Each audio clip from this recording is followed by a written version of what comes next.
When Monique Ward, a brilliant nurse, offered her hand to the hospital's new investor, he sneered and turned away, just because she was black. But when his only daughter lay dying in the same ER, fate forced him to beg the woman he once humiliated. What he didn't know, Monique wasn't saving his child for mercy, she was saving her for revenge, one heartbeat at a time. Monique Ward kept her hands busy because a still idle palm felt too much like memory. At 48, her fingers had steadied more lives than most people would see in a lifetime. Sutures in midnight ambulances, the tiny stubborn pulse of newborns, the cold slide of an electrocardiogram that blinked and then rose. Hands, she thought, were honest. They did what mouths sometimes lied about. Hands fixed, held, closed when grief needed to be private. She remembered the night he refused to close his around hers as if it were a wound. It was at a fundraiser for a new wing. Balloons in the atrium, speeches full of donors' names, and a banner with an executive's grin larger than life. William Ramirez stood under that banner, the sort of man for whom rooms rearranged themselves, whose laugh always landed on the right side of the table. He was the man the board wanted to please, the man who could make equipment orders look like small talk. Monique, there because her clinic had gotten a grant the hospital was proud of, extended her hand, clean, confident, the hand of the woman who had run triage through 2 winters of understaffing and kept people alive. With duct tape ingenuity and stubborn care, his eyes skipped her like a stone over a pond and landed on the woman beside her, a pale smile that did not touch his eyes. "Nice to meet you," she said, and he offered a distant, perfunctory nod to the room. That tiny, almost invisible refusal, an invisibility that made her visible to everyone else, echoed in her chest for months. He had his reasons. He had excuses that smelled like privilege, and a room full of people who would applaud whatever he chose to do. She had neither. He didn't even say the words. He didn't need to. The message was as loud as a slammed door. "You are not one of us." Monique did not collapse, and she did not retaliate in the ways novels promise. She smelled of hospital soap and quiet determination. She returned to the ward and to the patients who needed her.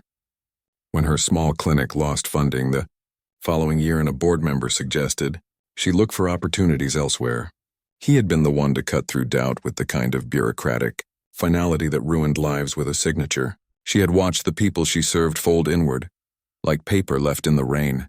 She kept working, though, doing extra shifts, taking the patients no one wanted, stitching hope from thin thread. It was a slow, practical revenge, survival. She learned billing codes, grant writing, how to coax donations from strangers who encountered the world through the windows of philanthropy. And occasionally, if you found the right narrative, through the bottom of their hearts, Monique rebuilt the clinic into a small, stubborn lighthouse for people the city dismissed. The sign over the door had no gold lettering, only a practical list of services and a slogan she liked. Care first. Always. People came. People stayed. She thought of William Ramirez when the clinic started to matter in ways that were visible on paper. He did not on paper apologize. Instead, life took its turns. He bought properties, expanded his empire, and his name became a headline that sometimes required less ink and more space. Monique did not scour those headlines. She had no time to watch men like him grow into institutions. She made her institution out of bandages and late-night phone calls, and the sort of empathy you can't put on a contract. Then the ambulance brought Aaliyah Ramirez into the ER at 2 a.m, like fate folding its hands in a gesture no one had expected. Monique was on shift, coffee gone cold and the fluorescent light steady as her breath. Triage called it in. Motor vehicle collision, unrestrained passenger, young female, head trauma. One name came with the chaos as if the city wanted to make things personal. Ramirez. The ER can be a theater where everything is stripped down to what matters. Uniforms make no social distinctions on its linoleum stage. But the moment Aaliyah's chart flashed on the screen, Monique felt the old stone drop into her body. She did not tell herself stories about coincidence. People collide for 1,000 reasons. Hospitals are full of strangers. But the same name, the same face she had glimpsed once in a photograph on a gala poster. Those things are not emergencies to be romanticized. They are for Monique another chance to set a course. She watched the gurney roll in. Aaliyah was half lucid, the kind of frightened that came with a child who thought the world might go on without her. She had William Ramirez's eyes, large, startled, and already looking for the people who could save what mattered. Monique's first duty was not revenge, but the oxygen that kept a girl's lungs from folding. She ordered scans, spoke in that soft, exact voice nurses use to map a fearful patient to the present. She placed a gloved hand at the base of the patient's skull, steadying, feeling for fractures and cracks and the small, stubborn signs that could mean life. A man arrived like a shadow following light. William Ramirez entered the ER in a suit that still carried the scent of expensive cologne. His tie crooked from running, his face gone pale around the edges where the color of control had leached away. He moved with the awkwardness of someone unused to being small. He asked where his daughter was. His voice broke on the last syllable. He had the rich man's advantages, the right phone, the right lawyer, but he had none of the things that mattered in that moment. A steady hand, a pulse that refused to fumble. Monique met him at the head of the bed. There was a charge in that meeting. Years of a small, silent humiliation and the steady accumulation of the clinic's quiet victories. Ramirez's gaze flicked to her, then away, as if he could choose where to place his shame. He opened his mouth, something between excuse and apology. "Is she?" he started. There are rules in hospitals that do not appear in bylaws. One of them is that the personal history of people in desperate need does not belong in the room until their survival is assured. Monique kept to those rules like a prayer. She answered him with measured truth. "We're stabilizing her. We need CT scans and a neurosurgical consult." She spoke clinical, neutral, hands busy checking lines. Yet under the fluorescent lights, Ramirez's refusal to meet her hand at that fundraiser years ago, at a party that had felt like a lifetime's verdict, hung between them like a witness. He tried to reach, then hesitated, then sighed and clenched his fists as if he could hold himself together. "Thank you," he said, the word small and automatic. He wanted a miracle she could craft. She had it in her hands. Knowledge, protocols, the ability to do what he'd paid others to have. He would not have to grovel for it. That was the other truth hospitals held. Help came because people like Monique gave it, not because people like Ramirez deserved it. Monique's face did not change. She would save the girl. That was a promise she kept to herself long before he stepped into the ER. But she also thought like a woman who had long ago learned that saving someone's life could be the softest knife of all. You could keep them alive and rearrange the moral ledger. You could make them see, through the slow, painful process of gratitude, the work they'd neglected to acknowledge. You could make them watch their world become in an instant dependent on a woman they had dismissed. She issued orders. She directed, calmed, and mapped out a plan. The team moved with the practiced choreography of people who had seen too much to be surprised. As Aaliyah was rolled away for scans, William pressed his hand against the glass of the curtain, eyes tracking his daughter's pale face. He turned to Monique then, vulnerability wearing him like a coat he did not own. He reached for her hand now that his world had shortened to the size of one person's small chest. The man who had refused her touch before now needed her to reach for his child. For a second, the old scene unspooled in Monique's mind. Gowns and glasses, a handshake withheld, a room that felt like thunder. She could have walked away.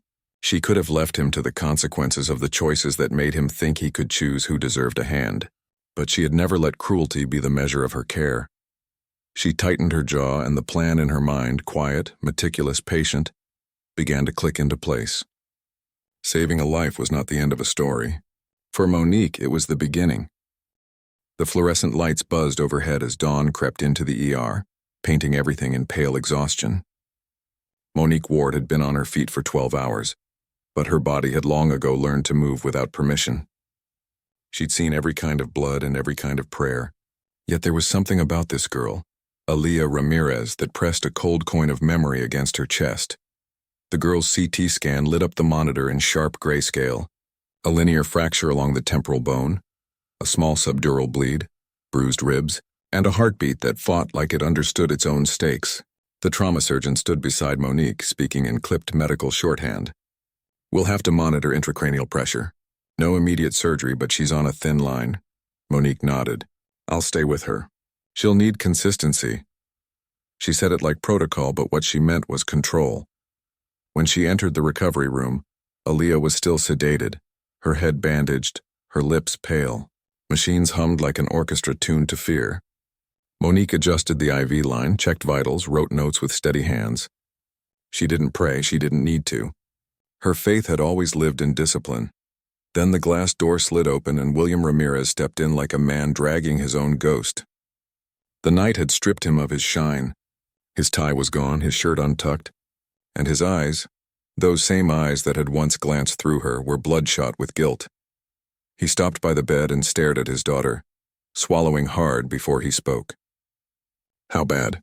Monique turned not to him but to the monitors. She's stable for now, but she needs rest and we'll need to observe her for 48 hours. If the pressure spikes, we move fast. He nodded, rubbing his hands together, searching for words. I know who you are. That made her look at him. Just for a moment. I imagine you do, she said, her tone flat as a scalpel. He shifted awkwardly, like a student before a teacher who already knew the truth. About that night, Monique didn't let him finish. Mr. Ramirez, your daughter needs calm. That's what matters tonight, not that night. Her calmness wasn't forgiveness. It was control sharpened to an edge. He looked at her, a mixture of shame and gratitude twisting his face. You could have let someone else take the case. I could have, she said, but she didn't choose to be you. The words landed between them like a quiet strike. He took a step closer, his voice low. You're right. And I'm sorry, Ms. Ward, truly. Monique studied him. The billionaire philanthropist who'd once shaken every hand but hers. The man whose decisions had shut down her clinic and cost a dozen poor families their only source of care. She'd built herself back brick by brick, not through rage, but through grit. And now here he was, small, breakable, dependent. Save your apologies, she said softly. You'll need them later. He blinked. Later? Monique adjusted the girl's IV, her eyes never leaving the chart. Yes, later, when this is over. You and I will talk properly then. The tone was professional, but the subtext carried a different rhythm. He heard it. And for the first time in years, William Ramirez felt the kind of fear that doesn't come from money or power, but from knowing he'd wronged the wrong woman. Hours passed. The hospital quieted into that strange half-silence of dawn, where only machines and whispers exist. Monique stayed by Aaliyah's side, dozing in short bursts between vitals. When Aaliyah stirred, Monique leaned in. Hey there, sweetheart. You're safe. The girl blinked, her voice faint. It hurts. I know, Monique said, her voice softening. But you're going to be okay. Aaliyah looked at her through tears. Where's my dad? Monique hesitated, then gestured toward the hallway.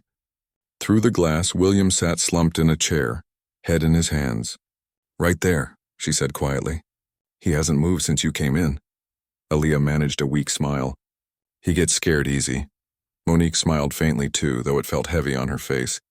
Then you make sure he keeps being scared for the right reasons. The girl drifted back into sleep, her chest rising and falling in slow rhythm. Monique sat back, exhaling. Her heart tugged against the rope of her own history. Saving Aaliyah wasn't revenge, it was groundwork. Mercy first, lesson later. Because real revenge, she thought, doesn't come from hurting someone. It comes from making them see. By the next afternoon, the news had spread. The local press loved a redemption story. Philanthropist's daughter saved after near-fatal crash. Cameras began to circle the hospital lobby. Statements were drafted. William Ramirez's PR team spun the narrative, his generosity funding the very hospital that had saved his own child. Not one mention of Monique. She saw the press release on her break, the coffee trembling slightly in her hand. There it is again, she thought. The same theft, the same invisibility. He was repeating the cycle, and maybe he thought she'd stay silent again. But Monique wasn't the same woman he'd humiliated years ago. When William Ramirez's assistant called her office 2 days later, asking if she'd attend a press conference to represent the hospital's medical team, Monique smiled politely and said, "Tell Mr. Ramirez I'll be there. In fact, tell him I have something he'll want to hear." She hung up, turned off the lights, and stared at her reflection in the dark window. Her eyes calm, her jaw set. This time, she wasn't the nurse seeking approval. She was the woman holding the one thing William Ramirez could never buy back, his public redemption, and she planned to make him earn it. The hospital auditorium gleamed under camera lights. Reporters gathered like vultures with notebooks instead of claws, waiting to turn tragedy into copy. At the front stood a long table draped in blue silk. Microphones lined like soldiers. Behind them, a banner read, "A community saved, the Ramirez Foundation's commitment to care." Monique Ward stared at those words from behind the curtain, her ID badge clipped perfectly straight. She'd changed into her best navy scrubs, her hair tied neat, her stethoscope looped across her neck like quiet armor. Her pulse was steady, but her mind was a storm. She'd been here before, in rooms where William Ramirez's smile lit the cameras, and she disappeared into the margins. But today, something was different. The story they were about to tell wasn't his to own. Not anymore. A stagehand peeked behind the curtain. "Ms. Ward, they're ready for you." Monique nodded, took a deep breath, and stepped out. The flashbulbs popped instantly. Not for her, but for him. William Ramirez was already standing at the podium, all polished charisma and humble grief. His voice carried that blend of sorrow and self-importance that came naturally to men like him. "2 nights ago," he began, his tone grave, "my family faced a moment no parent should endure. My daughter, Aaliyah, was in a terrible accident, but thanks to the incredible staff of St. Mercy Hospital and the blessings of this community, she's alive, and stronger every day." Polite applause. He turned toward Monique then, gesturing for her to join him. "Among the heroes who made that possible is Nurse Monique Ward," he said warmly, his public smile glowing. "Her expertise and care embody the very spirit this hospital stands for." The crowd turned, cameras flashing now in her direction. For a brief second, it felt like the world saw her, the woman behind the miracle. But Monique wasn't here for applause. She walked slowly to the podium, her footsteps measured, her eyes steady on him. William turned toward her, extending his hand, the same hand he'd once refused to shake. Every cell in her body remembered that moment from years ago, the way he'd looked past her like she was invisible. This time she didn't hesitate. She took his hand, shook it, and leaned close enough for only him to hear. "Let's see how you handle being remembered for the truth." Then she smiled, the kind of calm, professional smile that could slice a man's ego without leaving a mark. The reporters called out questions. "Mr. Ramirez, will your foundation increase its funding for trauma care? How does this experience change your outlook on healthcare access?" He answered them smoothly, speaking in polished circles. The kind of answers that filled headlines but said nothing real. Then a young reporter, bold, hungry, pointed her microphone toward Monique. "Ms. Ward," she asked, "you were on duty that night. Can you tell us how you handled the situation?" Monique stepped up to the microphone. Her heartbeat slowed, her thoughts sharp as glass. She could have recited protocol, vitals, scans, stabilization, but instead she chose honesty dressed in elegance. "I handled it the way we handle every emergency," she began, "with limited staff, outdated equipment, and the weight of knowing that without proper funding, some lives don't get second chances." The room quieted. She continued, her tone even, but her words cutting clean through the noise. "St. Mercy is a great hospital, but the truth is, our trauma unit almost didn't have the resources that saved that young woman's life. The equipment we used was purchased through small community donations, not corporate ones. The same donations we lost when the Ramirez Foundation shifted funding away from local clinics 3 years ago." The air thickened. Reporters exchanged looks. William's smile faltered. Monique pressed on, her eyes locked on his. "I used to run one of those clinics. We served low-income families, single mothers, and kids who didn't have insurance. When that funding disappeared, we closed our doors. I still remember the letter, signed by your foundation's board. It was the same year my department lost 2 children who couldn't reach the hospital in time." A gasp rippled through the room. William shifted in his seat, his jaw tight. "Ms. Ward," he began, but she didn't stop. "I'm not saying this for sympathy," she said, her voice low and firm. "I'm saying it because the people who deserve credit aren't just the ones with the means to write checks. They're the nurses, the techs, the paramedics who keep saving lives in spite of those cuts." She paused, then turned slightly toward him, still smiling. "And sometimes fate gives us a chance to remember what a single decision can cost or save." It wasn't an attack. It was a reckoning wrapped in grace. The cameras snapped wildly now, catching his face, her composure, the tension so thick it could be bottled. Reporters started shouting over each other. "Mr. Ramirez, is that true? Did your foundation cut those clinics? Will you reinstate funding? William raised a hand, fumbling for control. We'll review all allocations, he said, voice strained. Of course, we'll ensure, but Monique had already stepped back, her point made. The crowd no longer looked at him as a savior. They saw him as a man scrambling under the light of his own empire, exposed by the nurse he once humiliated. As the press conference dissolved into chaos, Monique quietly slipped out the side door. She didn't need to see the aftermath. She knew how the media would twist it, how her words would trend, how his PR team would spin damage control. None of it mattered. What mattered was the look in his eyes, that flicker of recognition when he realized the power had shifted. For once, William Ramirez had to live in her story. Outside, the air smelled of rain. Monique stood beneath the awning, breathing in the cool, damp air as thunder rumbled low. She could almost taste the symmetry of it all. She had saved his daughter, the one life he couldn't buy back. And in doing so, she had reclaimed her voice, the one thing he could never silence again. Her phone buzzed in her pocket, a message from a local journalist. Ms. Ward, your speech was powerful. Would you be open to an interview about the foundation cuts? Monique looked at the message for a long time, then smiled faintly. Not yet, she whispered. Let him sweat first. As she walked toward the parking lot, rain began to fall in quiet sheets. Each drop felt like cleansing, washing the years of silence from her skin. This was only the beginning, because Monique Ward hadn't finished teaching William Ramirez what mercy really costs. The story hit the internet before sunrise. Clips of Monique Ward's poised speech at the press conference spread like wildfire. Someone had recorded the entire thing, the way she stood beside William Ramirez, calm and unflinching, while he struggled to keep his smile from cracking. The headline read, Nurse exposes truth behind billionaire's hospital donations. By noon, it had reached every corner of the city. Hashtags bloomed like wildfire. Sure Nurse Monique, the truth over money, sure St. Mercy scandal. And for the first time in her career, Monique's phone didn't stop ringing. Ms. Ward, can you comment on the foundation's funding cuts? Would you consider doing an exclusive interview? We'd love to feature you in our upcoming story about women in healthcare.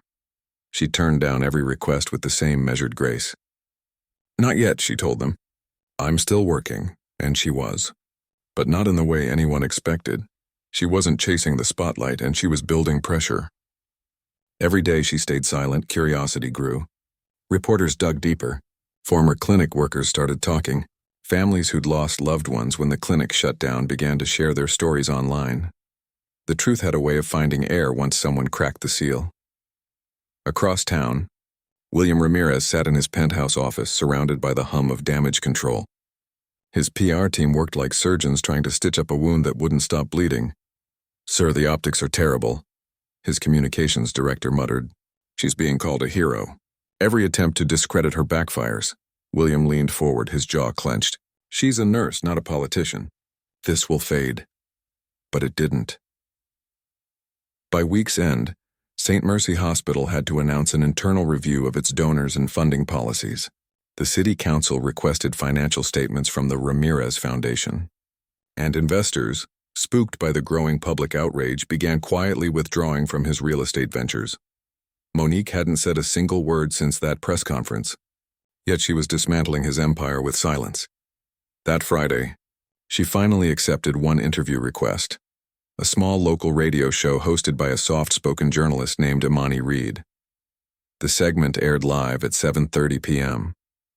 Imani started gently, her tone respectful. Ms. Ward, many people see you as the voice of underfunded healthcare workers. Did you intend for this to become such a large movement? Monique smiled faintly. No, I only intended to tell the truth. But the truth has a way of growing when it's been buried too long. And what about Mr. Ramirez? Imani asked carefully. Do you hold resentment toward him? Monique paused, long enough that listeners leaned closer to their radios. I don't resent him, she said. I pity him, because he had every resource to make a difference and he chose recognition over responsibility. Her tone was calm, but every syllable landed like a verdict. Imani let the silence hang for a moment before closing the segment. Thank you, Ms. Ward. I think people needed to hear that. When the interview ended, Monique removed her headphones and looked through the glass at Imani. You didn't ask why I saved his daughter, she said softly. Imani smiled. I didn't need to. You already answered that. By Monday, donations to Monique's clinic began pouring in. Former patients, activists, small business owners. Everyone wanted to help. A GoFundMe started by a community group raised over $200,000 in 48 hours. And when the local news did a follow-up story titled From Forgotten Nurse to Community Hero, the narrative shifted. Permanently, William Ramirez was no longer the benefactor. He was the man who had been saved, not the savior. That same week, Monique received an invitation from the City Health Board to join as an advisor for equitable medical funding. It was the kind of position she'd been denied years ago because she wasn't the right face for the role. Now she was the face. She accepted without hesitation. 2 days later, she received a call. Unknown number.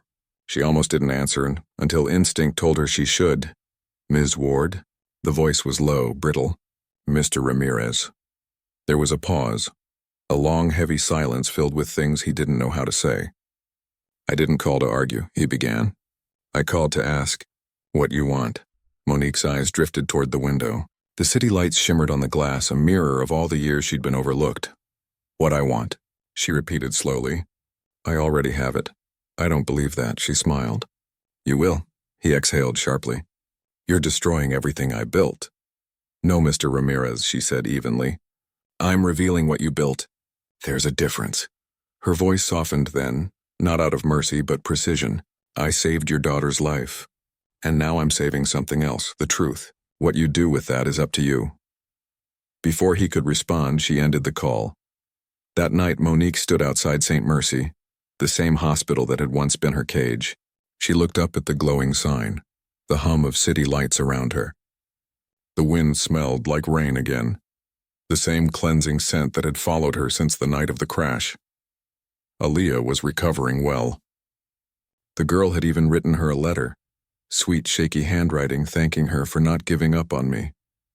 Monique kept it tucked inside her coat pocket, because even if her revenge was righteous, her compassion had never disappeared.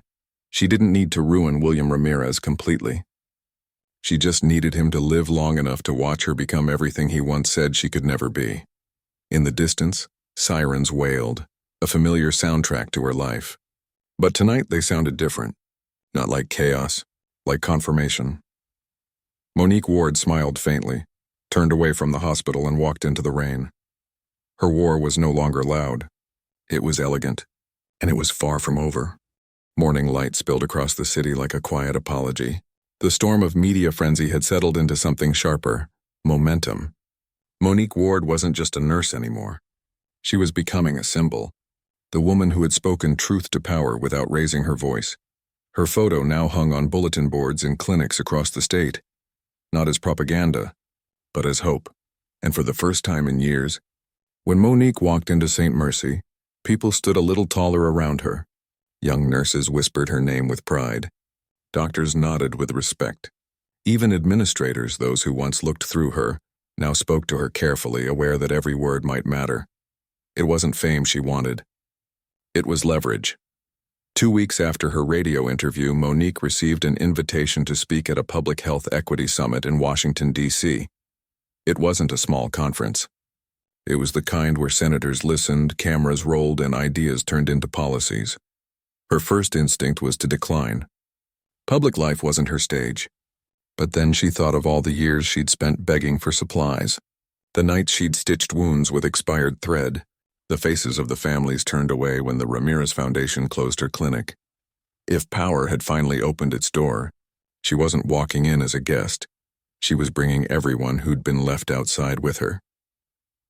The summit was held in a vast marble hall, filled with politicians, health directors, and philanthropists.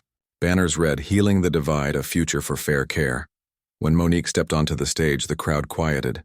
Her speech began softly, deliberately. I've been a nurse for over 20 years. In that time, I've learned that medicine isn't just about saving bodies. It's about saving dignity. She paused, scanning the audience. I've seen people die not because we didn't know how to help them, but because we decided they weren't worth helping. Not profitable enough, not visible enough, not powerful enough. Every word drew the room tighter, closer.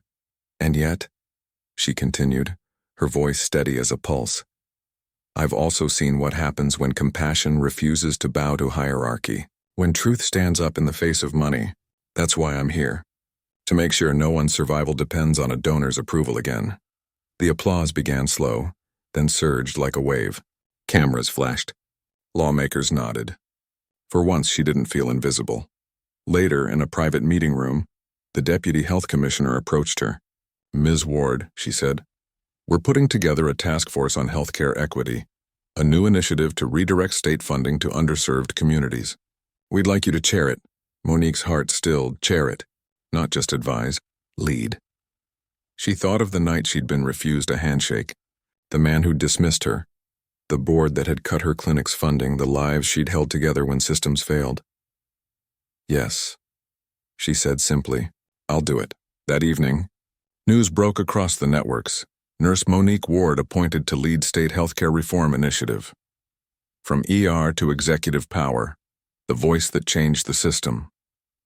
Within hours, her inbox flooded with congratulations from nurses, doctors, even strangers. But one message stood out among them. It came from Aaliyah Ramirez. Ms. Ward, I saw the news. I'm so proud of you. I hope my dad's learning something from all this.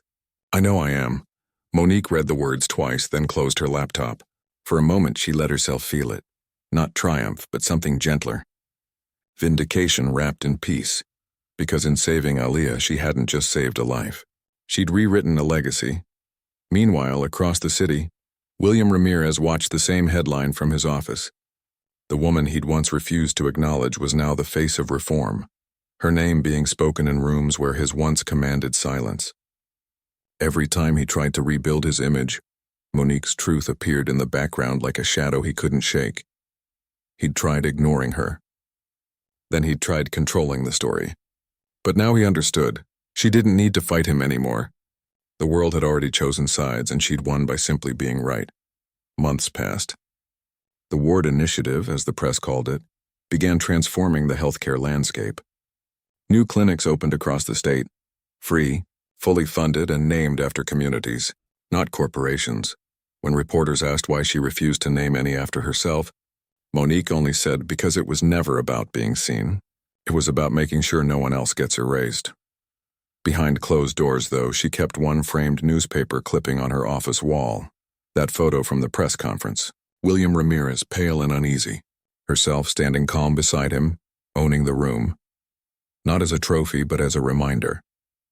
6 months later, fate delivered one final full circle. The new St. Mercy Community Health Center opened, a massive project partly funded by the very foundation that once destroyed her clinic. William Ramirez attended not as the headline speaker but as a silent guest. Monique was the one giving the keynote. When the ceremony ended, the crowd surged forward, shaking her hand, thanking her. And there he was, waiting by the exit, hands in his pockets, face lined with humility he hadn't earned yet. Ms. Ward, he said quietly. Congratulations, this is incredible. Monique turned to face him.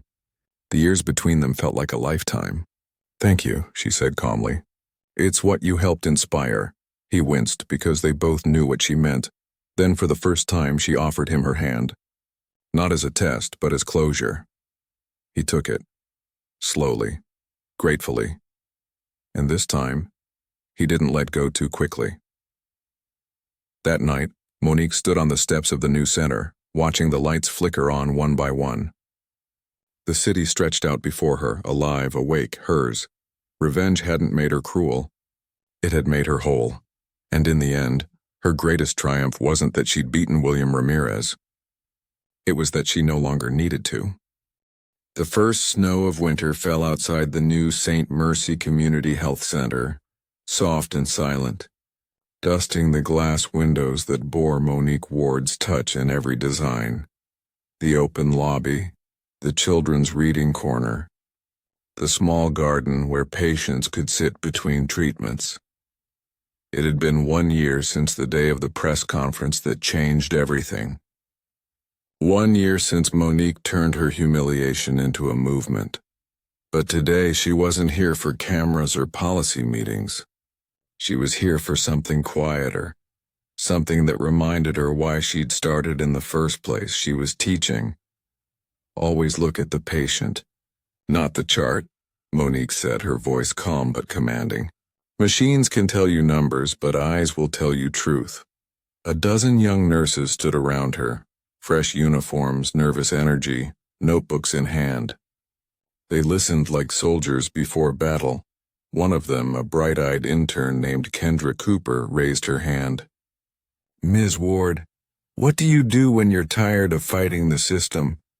Monique smiled, and that slow, knowing kind of smile that held both pain and peace. You rest, she said simply. Then you remember why you started. The system isn't your enemy. Apathy is. The room fell quiet. Even the hum of the monitor seemed to soften around her words. Kendra nodded slowly. I want to be like you one day. Monique chuckled softly. No, sweetheart. You want to be better. I had to fight for space. You'll build rooms for others. Later that afternoon, Monique sat in her office overlooking the city. Papers were stacked in neat rows, awards lined one wall, none of which she looked at often. What she did look at was a photograph on her desk. A young girl with curly hair and a shy smile. Alia Ramirez. The girl had just been accepted into nursing school.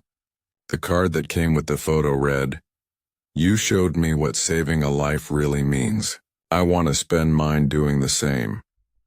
Alia Monique had stared at that note for nearly an hour when it arrived. It had undone something in her. The last thread of bitterness that had lingered, quiet but stubborn. She'd saved William Ramirez's daughter. And that daughter would now carry Monique's legacy forward. That, Monique thought, was real revenge, the kind that became redemption. In the months that followed, Monique's program expanded nationwide. The Ward Initiative partnered with universities to train nurses from underrepresented backgrounds. Clinics that had once closed for lack of funding reopened with sustainable support. People began calling her the Architect of Mercy. She always laughed when she heard it. Titles never impressed her. Impact did. But late at night, when she sat alone in her quiet apartment, the one filled with plants, old books, and the faint hum of jazz from her record player, she would look at her hands, the same hands that once trembled in humiliation when a man refused to shake them. The same hands that had steadied his daughter's heart, built clinics from rubble, and wrote reforms into law. They had never stopped giving. And that, she realized, was her real inheritance. Not revenge, not recognition, but resilience.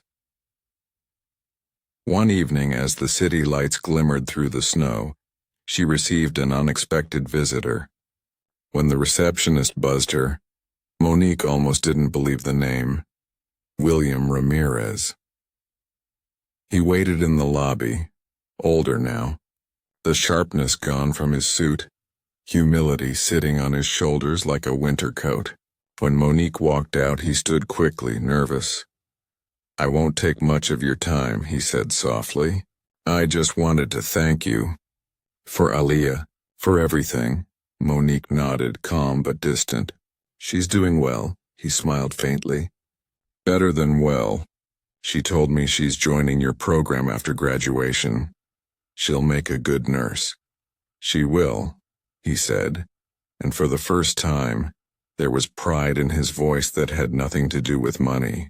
Then after a pause, you've built something remarkable. I lost everything trying to protect my image. You built everything by protecting others. Monique studied him for a long moment. The man who'd once been her enemy now reduced to a lesson.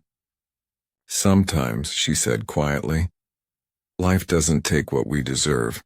It gives us what we need. He nodded, tears glinting in his eyes. If there's anything I can do, she stopped him gently. You already have. You watched. And with that she extended her hand not as a symbol but as grace. He took it humbly and left. That night, Monique stayed late, finishing reports long after the clinic had emptied. Outside, snow fell harder, turning the city into a soft blur. She stood by the window watching as streetlights flickered against the white. Somewhere out there, a patient was healing. Somewhere else, a student nurse was pulling her first overnight shift, and somewhere, the world was changing, because one woman refused to stay silent when it mattered. Monique Ward closed her eyes and whispered to the dark glass, "Keep the light on for them." Years later, her name would be etched into textbooks, her policies studied in classrooms, her life turned into documentaries and case studies.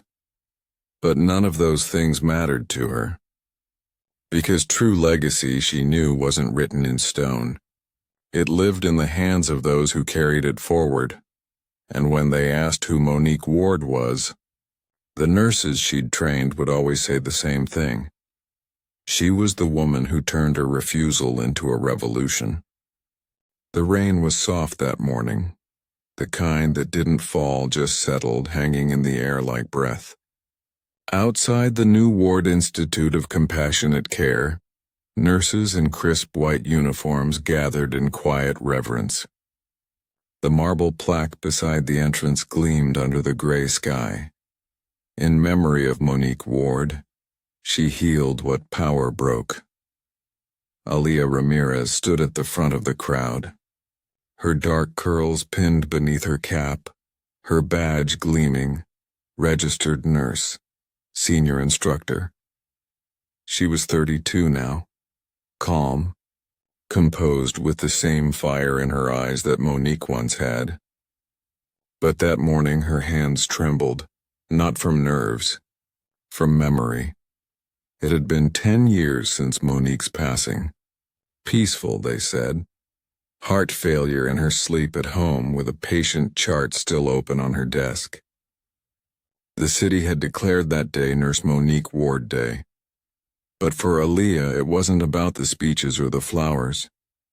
It was about the silence Monique left behind, the one that echoed in the hallways of the hospital she'd built, the one that made every nurse stand a little straighter, speak a little kinder.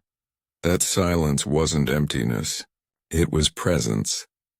As the ceremony began, Aaliyah took her place at the podium. Her voice, steady but thick with emotion, carried across the courtyard. 10 years ago, I was a patient in a hospital room I barely remember. They told me I almost died that night. I remember pain. I remember fear. But what I remember most was a voice that said, "You're safe now." Her eyes glistened.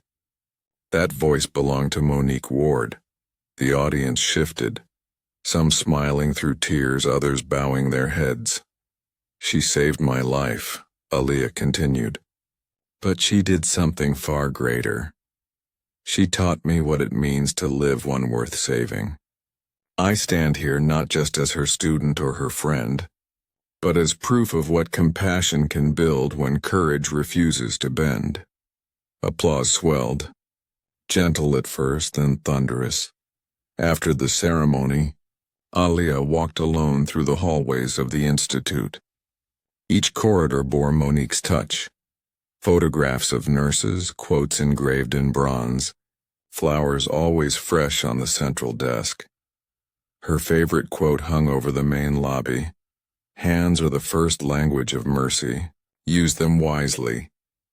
It was something Monique used to tell her often, back when Aaliyah was still learning the rhythm of hospital life. Look with your eyes. Heal with your hands. Lead with your heart. Aaliyah smiled, tracing the words with her fingertips. "I'm still listening," she whispered. Later that day, she entered Monique's old office. It had been kept exactly as she'd left it, tidy, purposeful, calm. A single framed photograph sat on the desk. Monique, in her navy scrubs, smiling beside a group of young nurses. Aaliyah was one of them.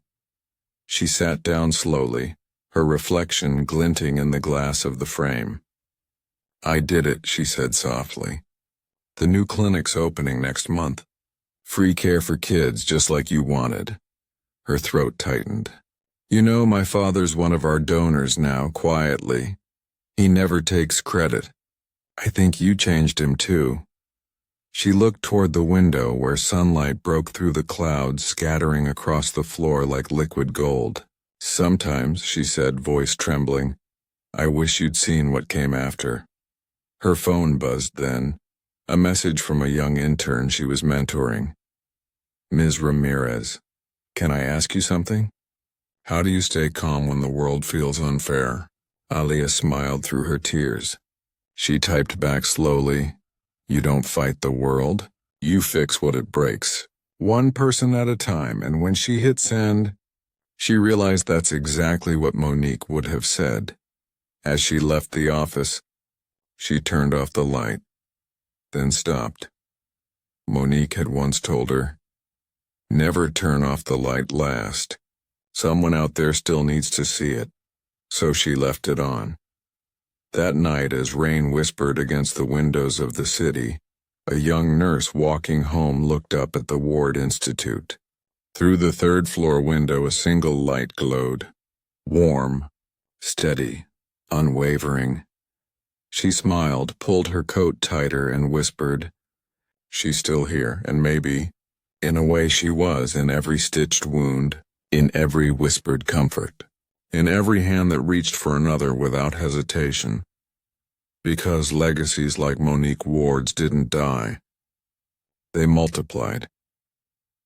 Years later, when people spoke her name, they no longer said the nurse who was refused a handshake.